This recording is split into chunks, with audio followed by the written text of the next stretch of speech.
Hello all, and welcome to the FYCoDcast. My name is Tyson, and thank you for being here. Thank you for listening to the podcast. We're already in our 5th episode. This is the October edition. 1 month left till Black Ops 2 drops. I hope you guys are looking forward to that. Orion couldn't make it, but he was kind enough to record a few words for us. But I have here with me, I have with me here a guest. His name is Arnimane. He's a YouTube commentator.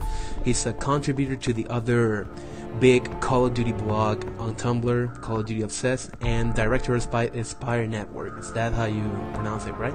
Yes. All right.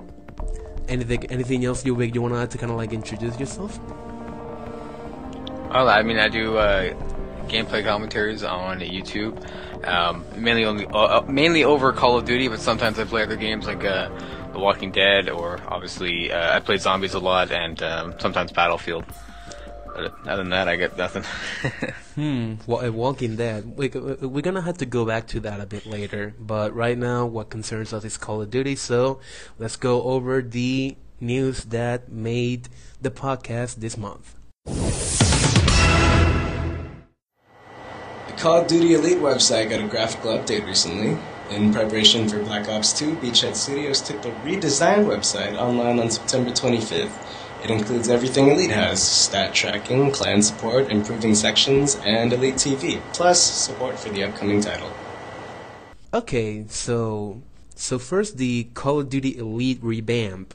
Like, I don't know how you feel about this, but I think it took a revamp for the worse, because it was really streamlined, the previous Call of Duty Elite, in which it had the menus way easy to access, which is kind of like in user interface. That's a good thing.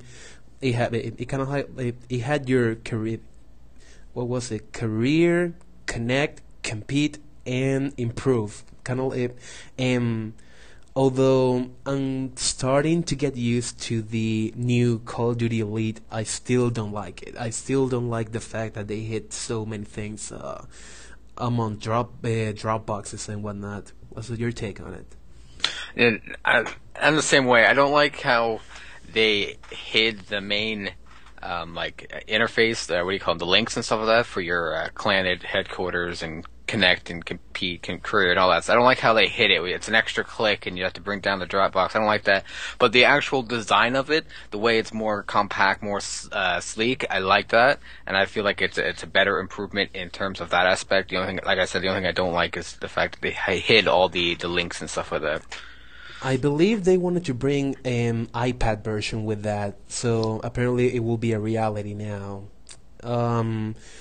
I haven't had a chance to try out although on the console app, I know you play PS3. I'm on the Xbox. I don't know if you try out the console app, but if you want to look up your stats in Modern Warfare 3, it kind of had that same hierarchy, if you can call it that way, of the career, connect, compete, and improve kind of thing. I don't know. I thought it was kind of nice that they didn't change it for the console app. Although for Black Ops 2, it's kind of like something we'll have to get used for it. I don't see what the point is of the console app. I really don't, because I've used it maybe 2-3 times since I downloaded it back in November and last year, and it's slow as hell. It's very sluggish and it has a very disgusting look, at least in my opinion. I know. I have accessed it for to watch Elite TV videos on the TV, because for some reason my computer won't stream those videos kind of fast. I am running on a quite old machine, but yeah. I still don't see my console replacing my computer, even though there's a huge push in that way, at least on the Xbox side. Like, there has been the dashboard update recently, in which you're introduced to Internet Explorer on the Xbox, and I still don't see the point. Like, Xbox, stop trying to be a media center. You're a games console, primarily a games console. oh, and here's another thing. This may appeal to zombies fans that and we're gonna talk about a bit later, but for now what's concerned to Call of Duty Elite is that the Black Ops 2 stat tracking system will include zombie stats. So you can kind of like track your headshots, track your kills, track your deaths, and I don't know. I'm not a big zombie player, and I went on the record that I'm not a zombies guy. So I am a huge zombie guy, and that adding that feature to Elite is something I'm really looking forward to. Being able to track how many zombies I've killed, hopefully for each map, and how many headshots, and maybe hopefully I really hope they break it down to like limb kills as well, but I highly doubt that. And hopefully there'll be separate challenges as well that I could accomplish and see that on Elite as well. Well, it's running on the multiplayer engine, so it with it brings a huge load of features, but we'll leave that for a bit later. Right now, our next topic, please, Orion. Call of Duty Elite is free. Yeah, you heard that right. Free. No Elite Premium this year, or premium features on the website at all. This is the outcome of a business decision by Activision to make Elite more accessible to every Call of Duty player. The free version of Elite will go live after Black Ops 2 releases. Oh yeah, they could call it the Call of Duty Elite going free. And at the beginning, it was something I felt very conflicted about. Although many people would say I don't see the point, but I was thinking of. It got me thinking of why I got Elite Premium, and I mainly got it for the DLC. I don't know if there was any people that the same thing for me. That's the same thing for me. And I think also because it was included in the Harding edition, but because I would be buying probably DLC in the packs that came out, but at least they got rid of that. They're bringing every feature that was currently under Elite Premium, the pay gate, so to speak, and now they're releasing it for everyone in the community. And like Orion said, it really is a business decision, but it may be something that will prove helpful for the community. And it's not like Activision needs more money, something like that. So like all the clan challenges and making a clan and stuff like that, it's all now going to be free. Exactly, it's all going to be awesome. free. Although there was a kind of like a push to make to make clan challenges that didn't require Elite Premium, or at least on the leaderboard to require Elite Premium, because I thought that was a thing that it kind of cheated out the people that kind of were left out, and brought some of the ire towards Modern Warfare 3. I was in a clan before with at least someone that didn't have Elite Premium because, I don't know his reasons, but he was always be the one consistently doing good on our team. However, his stats wouldn't get counted because he didn't have Elite Premium, and he kind of got a cheated out of it. And at times it was really aggravating for us as an entity that he was being left out. So it's kind of awesome that those premium features are also going to be free. Also, the other thing that I was questioning is around Twitter, is that the fate of the programming. Like right now, they have Friday Night Fights, Noob Tube, and Roll Call. It's so. By Elite going free, I was wondering what would be the fate of those shows. But apparently they're also introducing new ones, so those shows aren't going anywhere. And at least I don't know about you, that Call of Duty Elite going free took a toll on what's currently being offered as a premium feature. Okay, the Elite TV, I don't understand the why it's so good, like why people actually watch it. Like I have never watched a single Elite TV show. Well, I've watched one, or the first one of Fight Night or whatever it's called, and it's just those videos are like no better than the videos that I can get. I can get the same experience from those videos than I can on watching my commentators that I always watch on YouTube. So I really don't understand the Elite TV, and if it does become successful, I will be amazed. Well, apparently they're integrating community content. Like, for example, many big YouTube commentators that currently are making money from YouTube, so to speak. They may be in Elite TV soon, although this is kind of like a rumor at this point. We still don't know how Elite TV will work. I don't know if there will be a separate debriefing for that, because all we got was a reveal of features and how Elite is going for free. But who knows? Maybe we will see in the future. But if commentators do that, they go and start uploading videos for Elite TV. Like, some of the content that they produce, like, wouldn't be able to go up there. Like, seeing someone like, let's say, Mr. I Try Hard, who swears and talks about penises and boners and vaginas all the time. Let's say they gave him a contract to upload for Elite TV. He wouldn't be able to do any of that on that, and that would just kind of diminish the whole point of his character. Now that I brought up monetization, it's likely that maybe I don't know if you're familiar with Machinima's kind of like rules on how creators get paid for content, but they get paid by a certain amount of views. So maybe they get paid X amount of cents per 1,000 views. Okay, so basically, if Activision really wants to kind of like make Elite TV go to the community while making the bigger channels and earning out of it, they could take a look at that model. Although I wouldn't be surprised, if they already took a view of that. And probably the most benefited people will be the big YouTube commentators, the T Martins, the Prestige Archives, the Xbox Ahoy. Oh yeah. On Elite TV currently, I was stoked to see Xbox Ahoy being the lead voice for the Modern Warfare 3 improved videos and the originally the Black Ops videos. Although it really kind of made me maybe a bit lonely in terms of the fact that I wouldn't see Xbox Ahoy videos on Sundays, but that guy, the stuff he does is really high quality. I highly recommend you guys check him out. He's kind of like he's kind of like Drifter in the way he gives the information, although he doesn't get as technical, but he's hugely entertaining.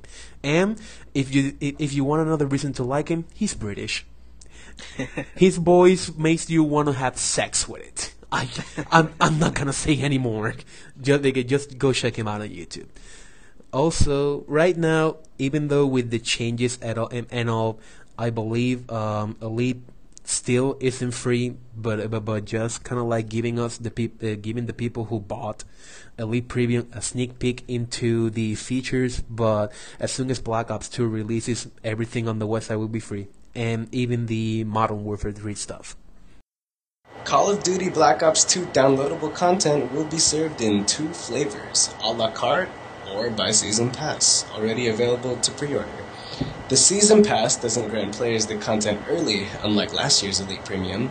Instead, you'll have it available at the same time everybody can buy it.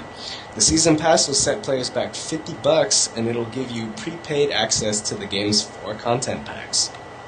So this is the thing I was feeling conflicted about earlier on the week. I still don't have a kind of like a strong opinion on the matter. Season Pass, $50. It is basically prepaying the DLC, but with no extras. They're kind of just telling you, hey guys, this is what you're gonna be paying for. You're gonna be paying for 4 content packs. We still don't know how many maps, although if we look at the past record, Treyarch included 5 maps into each pack, 4 multiplayer maps and 1 zombies map. Although that could change, but I just don't know how to feel about the Season Pass. What about you? See, I don't know 100% either. I mean, I bought season passes for other games. Like, for example, I bought the season pass for The Walking Dead, and I bought it before the game came out, so I didn't even know if it was going to be good or bad. I just liked the show, right?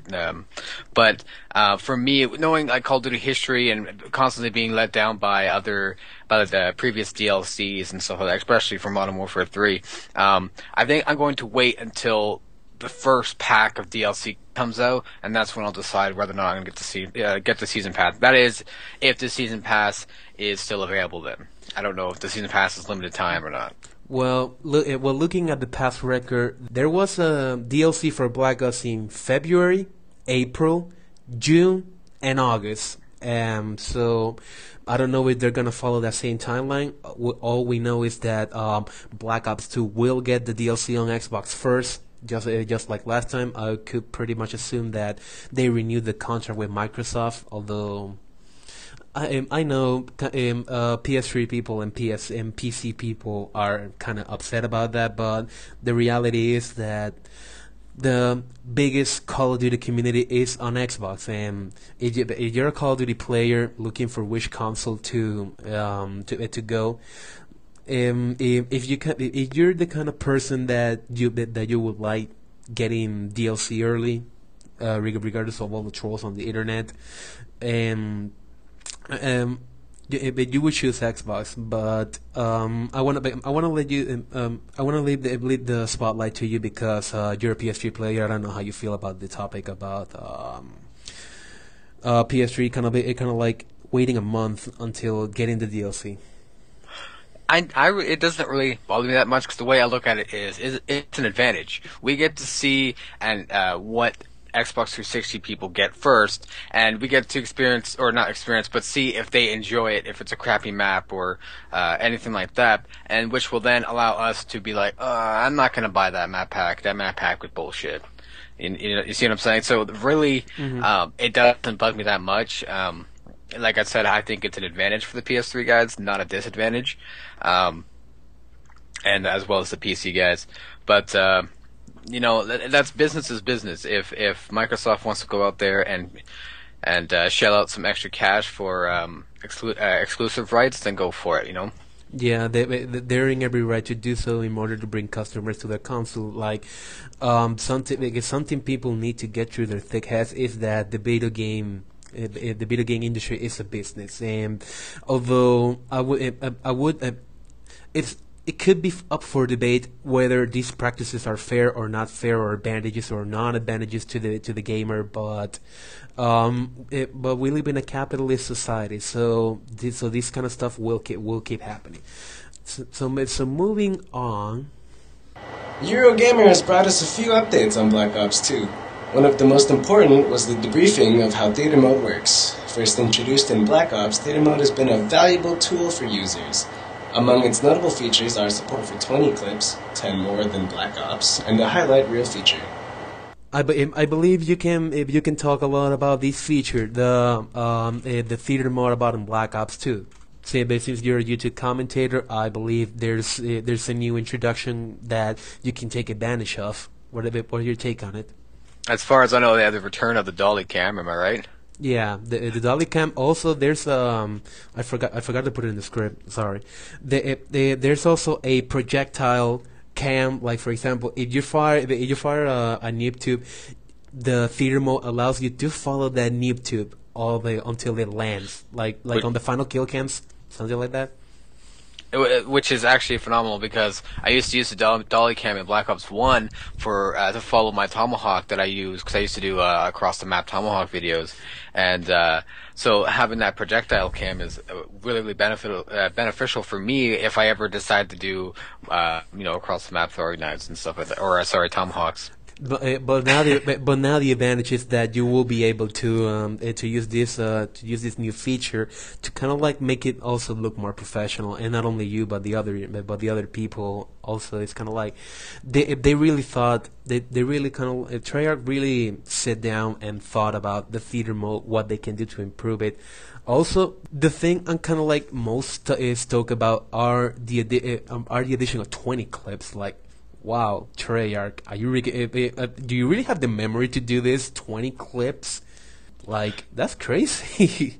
When it came to using like all the clip slots, I like hardly ever used them. I used it like the only time I ever really used theater mode was for, like I said, the cross map tomahawks or just to record a gameplay. But so I don't know what the use is of 20 clips. Maybe I've never seen, a full out video that would use all 10 shots from Black Ops 1. But I don't know what the use is of upgrading from 10 clips to 20 clips. Abe, unless they're planning to include alongside it, I don't know if the game would allow you to upload to YouTube clips longer than a minute or 30 seconds, then I could see an advantage on it. But people will still prefer their HD PBRs and their capture cards in order to get kind of like that most fidelity out of it. So the only thing that I think 20 clips would be useful for is if they allowed you to clip up more than one gameplay at a time. So for example, in Black Ops 1, you could take your 10-minute gameplay, but you can only use cut it up into clips, but you can only use clips from that one gameplay. You couldn't, let's say, import 5 gameplays, take the best parts of those 5 gameplays and make like a montage. I think that would have been really cool in Black Ops 2 if they allowed you to make, like, say, have a montage editor kind of thing within the theater mode. But also the thing that I was reading about, and I also think this is gonna be a huge advantage to people who do commentaries as well. You can take those 20 clips, fuse them together once you made the proper arrangements and whatnot. Fuse them all into one clip, and then you get 19 clips more free. I also think that's a huge advantage, and all I see this is that it could be benefiting the esports agenda that Treyarch is bringing to the table with Black Ops 2. This is really going to be a huge thing for professional commentators. It is really good on that sense. Also, from Eurogamer, we got the Emblem Creator. I don't know if you were a fan of the original one in Black Ops. Penises and zombies touching boobs aside, emblems aside. I thought the Emblem Creator was really, really cool. Like, I had many different emblems. Like, I never had the disgusting, boobs or vagina or the penises. But, like, I had Link from Legend of Zelda. That's my current one right now. I had a Pokeball. I had Pikachu for a little bit. And then, of course, I had a bunch of custom ones that I made myself that actually ended up being really ugly. I remember that I had. That I showed my Kingdom Hearts fandom by doing I believe it was a heartless one. No, it was a nobody one, a nobody symbol from Kingdom Hearts 2. I don't know if they bang on the other games. Also, I did took a shot at at making my own emblem. I was looking at I don't know if you remember this mission on Black Ops, that there were the canisters of Nova gas in this Russian mission where you're playing as Resnap in this ice place. You Yeah. remember? Okay, so during the stills there was a shot of a noble gas canister, and what I did was took a picture and then I tried to recreate that same icon. Like, at first it looked like the end of Neo Cortex, the main enemy from Crash Bandicoot, but then I kind of like twisted it to because back then I used to use the Clantech BK, that's V as in violin, K as in kite. Also, and I kind of make it look like a Warner Brothers thing, but I thought it was pretty cool. I stuck with that for quite a while. And right now I'm just sporting the Black Ops 2 number 2, or the Deuce, as Bonderhard would call it. Kind of like showing my excitement. Yes, I'm excited for Black Ops 2. So I had to make an icon out of that. Who is it, right? Yeah, it is. So moving on. So what we got from the Emblem Creator, although it was very limited information, is that it will have 32 layers compared to the 12 already in Black Ops. So this will allow for a ridiculous amount of customization. That's insane. Yeah, it will be. There will be a transparency feature. Like, this is like the with the Emblem Creator trailer really went kind of like a mini Photoshop kind of thing. I think it's kind of cool. With 32 layers, we're gonna see some really detailed penises. Not gonna lie. Yeah. A part of me isn't looking forward for that, but then again, I can't wait to see what the community brings forward to the table with 32 layers, because among like all the penises and the zombie touching boots aside, there has been some pretty creative emblems, and I'm kind of I just see here like, how did you do that with only 12 layers? I don't get it. Also, the other thing was that you could choose precisely the color that you want, because like Black Ops allow you to use swatches that's kind of like preset colors for the element that you were using, but now you can use the full RGB gamma, kind of like if you want this specific tone of green or this specific tone of blue or this specific tone of yellow, you can do that. Also, the way that you unlock emblems this time around is by completing challenges in the game. For example, if you get if you defend for how many minutes the domination point, or you got how many defender kills on Search and Destroy, just to name some examples, or at least that's what we understood from the Eurogamer debriefing.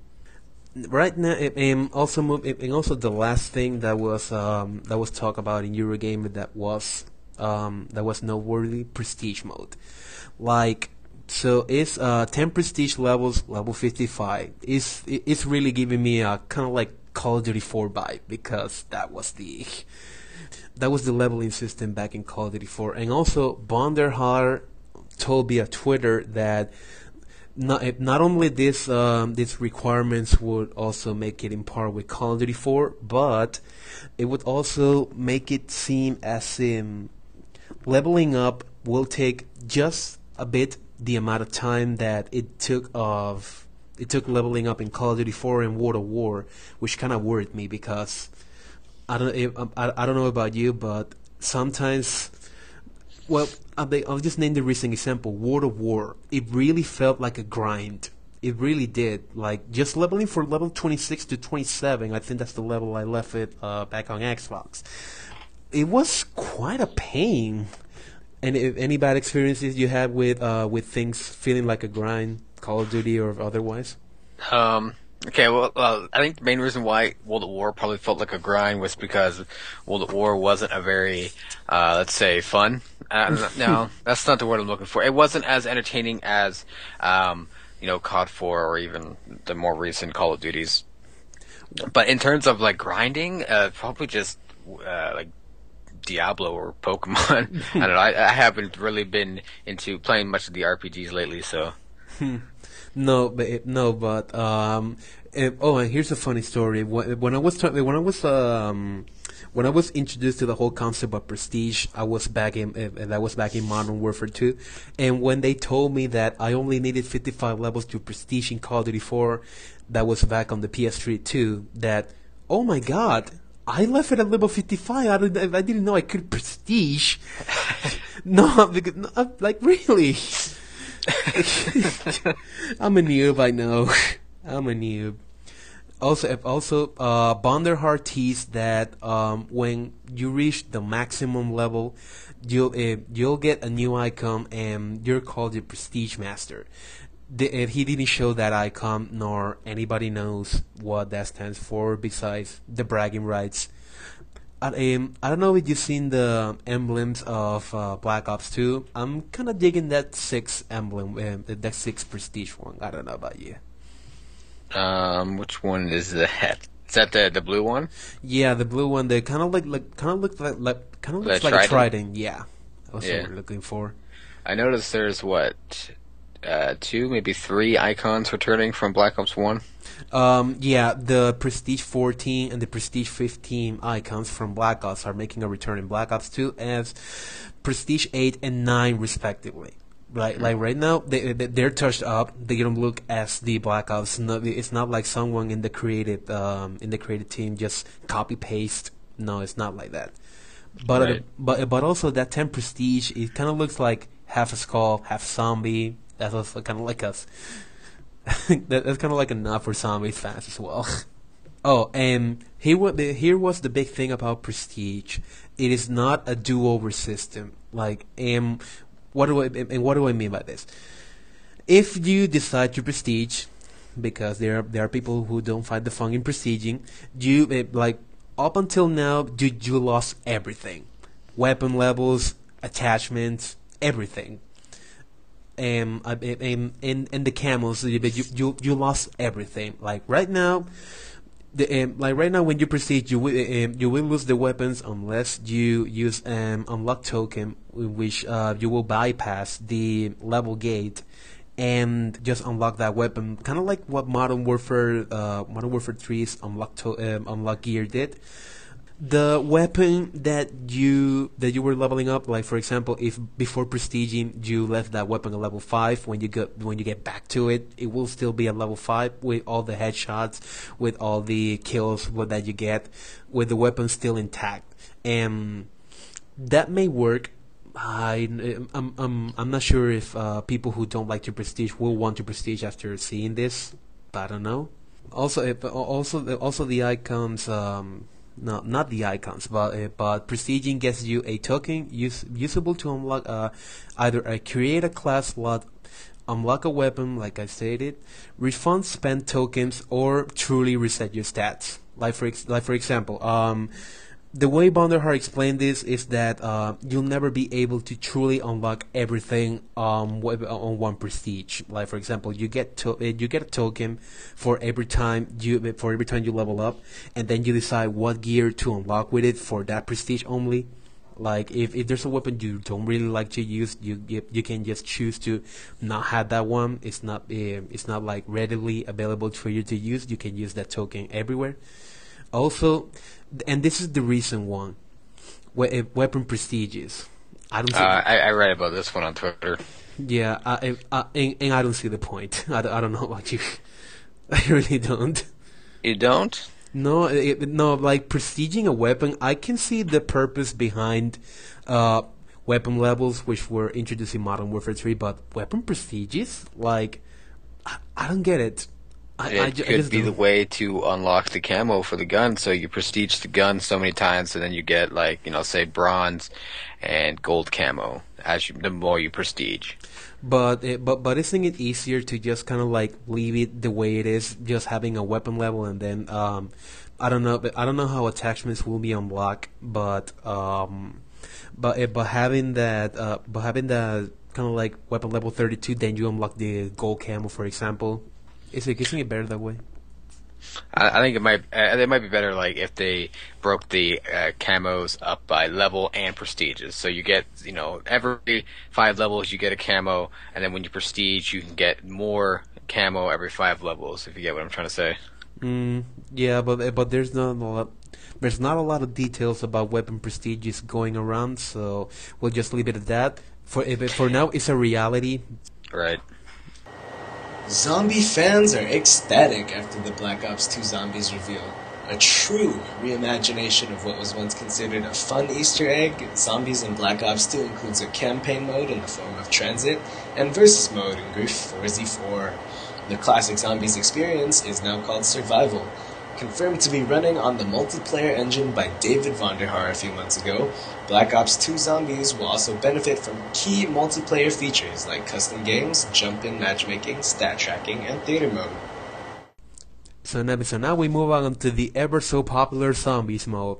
A former review has been done. Like we're no longer getting any TVs kind of teases, something like that, or just the Zombies developers getting cryptic on Twitter. And to be honest, it kind of pissed me off. But now that we got some real details, let's delve a little into them. For me, a non-Zombies believer, I know I already get hate for this, but I don't care. So I did mention that if the rumors were true about these Zombies, in Black Ops 2, having a campaign mode would make me a believer, and it did. It's called Transit. And the reveal trailer goes a bit around how Transit works, but all to the tune to Avenged Sevenfold, which many people are happy to see a comeback. Hell yeah. Carry on. I may as well download that song. I don't know. You should pay for your music. Just saying. Yeah, but yes, you must, kids. You must. Also, the good thing. Okay, the campaign will be able to be played co-op. The co-op, I think there's 5 stages. I think that was teased in the trailer with all the different skulls and whatnot, and it's just basically the run to some place to get some sort of zombie killing device. I don't know. It kind of sounded like a transformer just going off or something. So also right, the other new addition was kind of like a versus mode. I'm still not sure on the details myself. I don't know if you can correct me on this, but basically it's just 2 teams of zombie hunters against the zombies. But if you I don't know how you grief the other team. Like if you kill your zombies quicker, you although it is maybe like Tetris. If you get if you get Tetrises, you kind of like make the other player go. You launch all your trash on the other side. I don't know how grief will work. I don't know about you. Well, I mean, there's a couple of options that they could do. They could do like you pick up a power, like a drop, like a power up drop, whatever, and the other team becomes slower, or they shoot slower, or their ammo's depleted, or something along those lines. Or they could go the route of like, you're able to turn on traps or different devices in the area that would then screw up the area that they're in where they're training or killing zombies and stuff like that. So, I mean, we don't know 100% if it's going to be either one of those. Could be something completely different, but those are 2 ideas that I can think of what route they would go down. I was thinking more along the way of Left 4 Dead. I don't know if you play this one on PC or you're familiar with it. No, I'm not. Okay, so the versus mode in Left 4 Dead is you put the four survivors against 4 classes of special zombies, both controlled by all of them controlled by a player. But yeah, I was thinking if Grief work like that mode, it would be awesome. The regular zombies experience isn't going anywhere. Like if you were a fan of if you became a zombies fan by playing the previous experience, you can just play survival, which is your normal, see how many rounds you last kind of thing. And one of the advantages of running on the multiplayer engine besides the stat tracking on Elite is that you'll be on leaderboards, so you can brag to your friends about how good at zombies you are. Yes, so the leaderboards will show things like headshots and total kills for each map, and a lot more advanced leaderboard than it is now. And probably enough too familiar with how leaderboards work now on zombies, or if there's any assistance of it at all. Also the last thing of zombies is that with its use of the multiplayer engine, we bring, ladies and gentlemen, zombie theater mode. There's a few videos on YouTube about how it works. It works the same way as the multiplayer one, but now you can make your little zombie films and whatnot. So I could see our guest here doing zombie films, I guess. I don't know if I'll be doing like shorts or whatever, but I mean using the theater mode to record rather than having to record my gameplay rather than having to live record as I play would be more beneficial. But I mean, what my main concern is, will the theater mode actually be available in survival and transit? Because I mean, those games can sometimes, like, in case you didn't know, zombie games can last 3, 4, 5 hours if you're good enough. And like for me, when I play by myself, I mean, those games go for about 6, 7 hours. And like, does their Activision or Treyarch servers have enough room there to support millions of 3-hour, 4-hour games of zombies? But see, with Grief, I have a feeling that Grief is going to be those short 10-minute games. So I think my theory is that theater mode will probably be only available for Grief, and if it is available for survival or transit, it's probably just going to take advantage of the highlight thing that they have for the new multiplayer feature for theater mode. Allow me adding to that, it could like all these advancements that are being done for theater mode, and this is my own theory. It will take advantage of the hard drive. Like for example, you will dump off files to the hard drive, and then read it on a special format that only Call of Duty Black Ops 2 can read, and then you'll be able to record it from there. Because at least on zombies, that's the only way I can see it working. Like if you dump files to the hard drive and then you kind of make it expire, because having all of that running in a server is kind of hard. Even with Activision's money, space is limited. Actually, kind of think about it, isn't that how Modern Warfare 3 did their theater mode? Because I remember correctly, I logged into one of my friends' PS3s, and my theater mode stuff wasn't in there. Yeah, probably. I don't know how the theater mode in Modern Warfare 3 works. Besides the fact that it felt tack-on, that's all I can tell about. Yes. Although people like to cite the difficulty of using theater mode in Black Ops, it was the more robust Modern Warfare 3. But kind of like it really felt tack-on. It really did. Yeah, one of the things I didn't like in Modern Warfare 3, the only one thing I liked in Modern Warfare 3's little theater mode was the fact that the speed up, slow down thing was on the D-pad and not on the triggers. So that would be all for the topics. Let's just move into these onto this plug session, which basically will be the closure of the podcast. So let's start with our guest. What do you want to plug? I don't know. I've been playing a lot of Diablo 3. They just recently released their 1.0.5 patch, and I'm having a lot of fun playing with it. And a lot of people have been hating on Diablo 3 because it's a lot harder than Diablo 2 was. But I don't know. Isn't that how Diablo got popular? Because of being one of the hardest games on PC? I don't know about it being one of the hardest, but probably yeah. But it was probably because the repetition gameplay, but it always had a different feeling to it every time you played it.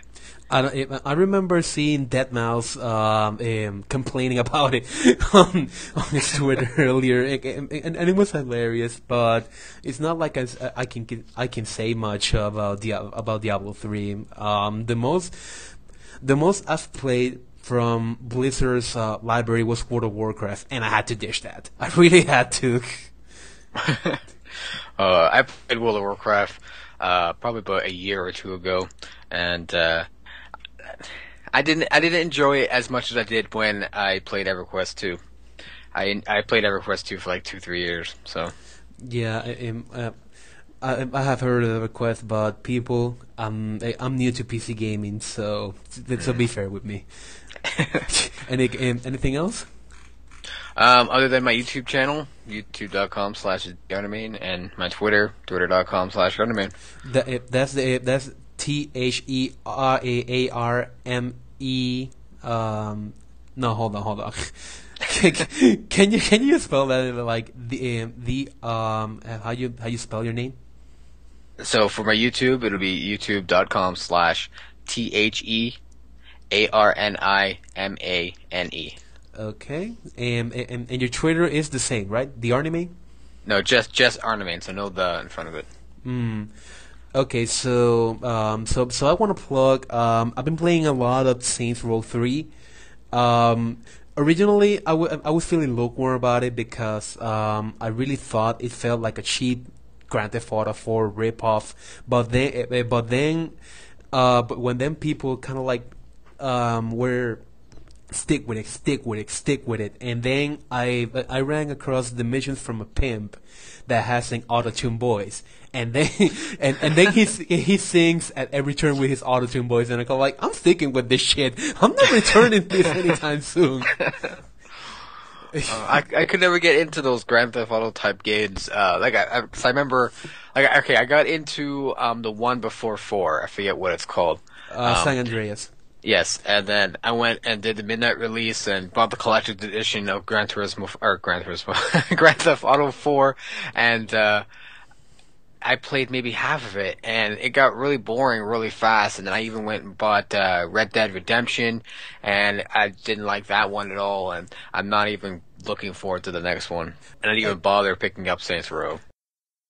Anywho, and to wrap this up, I can be reached on Twitter at twitter.com/KNAB2. That's KNA. I need to practice spelling bees or something. That's KNAYEV2, as in the number 2. Also, I'm an Xbox player, but right now, I'm between Saints Row and Black Ops until Black Ops 2 drops. This would be the end of the podcast for October. Thanks guys for listening in, and we'll see you next month. Take care.